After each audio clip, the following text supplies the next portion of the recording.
Hi ನನ್ನ ಪ್ರೀತಿಯ ವೀಕ್ಷಕರೇ, ಆಯಿಷಾ ಅಡುಗೆ ಮನೆಗೆ ಸ್ವಾಗತ.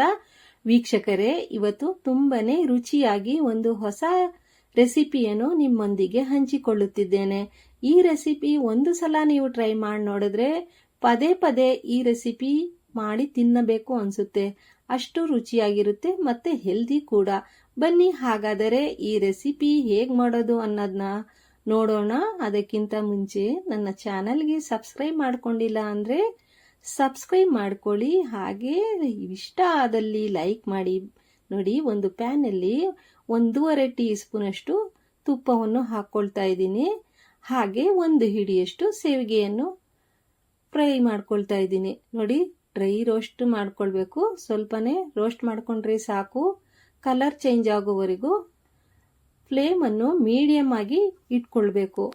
ನಾವು ಇದನ್ನ ಚೆನ್ನಾಗಿ ಫ್ರೈ ಮಾಡಿಕೊಂಡು ಒಂದು 5 ರಿಂದ 6 ನಿಮಿಷ ರೋಸ್ಟ್ ಮಾಡ್ಕೊಂಡ್ರೆ ಸಾಕು. ಇದು ಚೆನ್ನಾಗಿ ರೋಸ್ಟ್ ಆಗಿರುತ್ತೆ. ಮೊದಲೇ ಇದು ರೋಸ್ಟ್ ಆಗಿರುತ್ತೆ.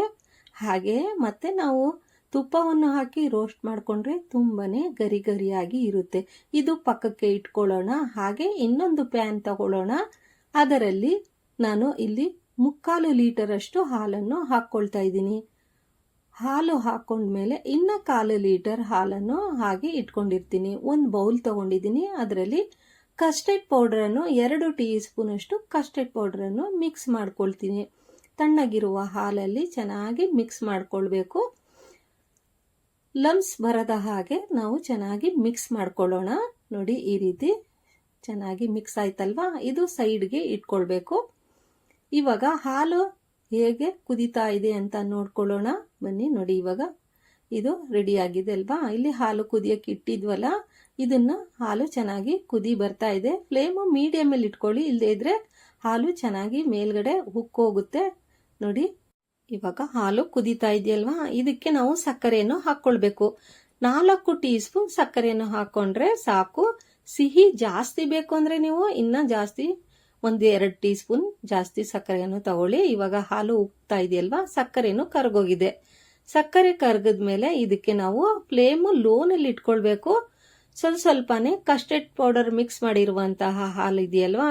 ಅದನ್ನ ಸ್ವಲ್ಪನೇ ಹಾಕೊಂತ ಒಂದು ಕೈಯಲ್ಲಿ ಚೆನ್ನಾಗಿ ಮಿಕ್ಸ್ ಮಾಡ್ತಾ ಬರಬೇಕು.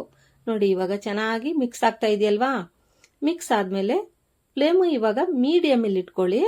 ಹಾಗೆ ಕುದಿ ಬರೋವರೆಗೂ ನಾವು ಈ ರೀತಿ ಕೈ ಬಿಡದ ಹಾಗೆ ಮಿಕ್ಸ್ ಮಾಡ್ಕೊಳ್ಳೋಣ. ಇವಾಗ ಚೆನ್ನಾಗಿ ಇದು ಮಿಕ್ಸ್ ಆಗಿದೆ. ಇದಕ್ಕೆ ನಾವು ಸೇವಿಗೆಯನ್ನು ಸೇರಿಸ್ಕೊಳ್ಳೋಣ. ಇವಾಗ ಸೇವಿಗೆ ಸೇರಿಸಾದ್ಮೇಲೆ ಚೆನ್ನಾಗಿ 1-2 ರಿಂದ 3 ನಿಮಿಷ ಕುದಿಯಲು ಬಿಡಬೇಕು. ನೋಡಿ, ಜಾಸ್ತಿ ಥಿಕ್ಕಾದ್ರೆ ನೀವು ಇನ್ನ ಒಂದ್ ಸ್ವಲ್ಪ ಹಾಲನ್ನು ಹಾಕೊಳ್ಳಿ. ಜಾಸ್ತಿ ಥಿಕ್ಕಾದ್ರೆ ಗಟ್ಟಿ ಬಂದ್ಬಿಡುತ್ತೆ, ಕ್ರೀಮಿ ಸ್ಟ್ರಕ್ಚರ್ ಬರೋಲ್ಲ. ನೋಡಿ, ಇವಾಗ ಫ್ಲೇಮು ಆಫ್ ಮಾಡಿಬಿಡ್ಬೇಕು. 1 ರೌಂಡ್ ಸಾಕು. ನೋಡಿ, ಇವಾಗ ಎಷ್ಟು ಚೆನ್ನಾಗಿ ಕ್ರೀಮಿ ತರ ಬಂದಿದೆ. ತಣ್ಣಗಾದ್ಮೇಲೆ ಇದಕ್ಕೆ ನಾವು ಫ್ರೆಶ್ ಫ್ರೂಟ್ಸ್ ಅನ್ನು ಕಟ್ ಮಾಡಿ ಇಟ್ಕೊಳ್ಬೇಕು. ನೋಡಿ, ಇವಾಗ ನಾನು ಪೋರ್ ಮಾಡ್ತಾ ಇದ್ದೀನಿ ಒಂದು ಬೌಲಲ್ಲಿ. ಇದು ತುಂಬಾನೇ ರುಚಿಯಾಗಿರುತ್ತೆ, ಹಾಗೆ ಹೆಲ್ದಿ ಕೂಡ ಇದು. ನೋಡಿ, ಇವಾಗ ಆಯ್ತಲ್ವಾ? ಇದಕ್ಕೆ ನಾವು ಕಟ್ ಮಾಡಿರುವಂತಹ ಫ್ರೆಶ್ ಫ್ರೂಟ್ಸ್ ಅನ್ನು ಹಾಕೊಳ್ಳೋಣ. ನಿಮ್ಮ ಹತ್ರ ಯಾವ ಫ್ರೂಟ್ಸ್ ಇದೆ ಅದನ್ನ ಕಟ್ ಮಾಡಿ ಸಣ್ಣಗೆ ಕಟ್ ಮಾಡ್ಕೊಳ್ಳಿ. ನಾನು ಇಲ್ಲಿ ದ್ರಾಕ್ಷಿ ಮತ್ತೆ ಬನಾನಾ, ಹಾಗೆ ನಾನು ದಾಳಿಂಬೆ, ಹಾಗೆ ಒಂದು ಆಪಲ್ ಅನ್ನು ಹಾಕೊಳ್ತಾ ಇದ್ದೀನಿ.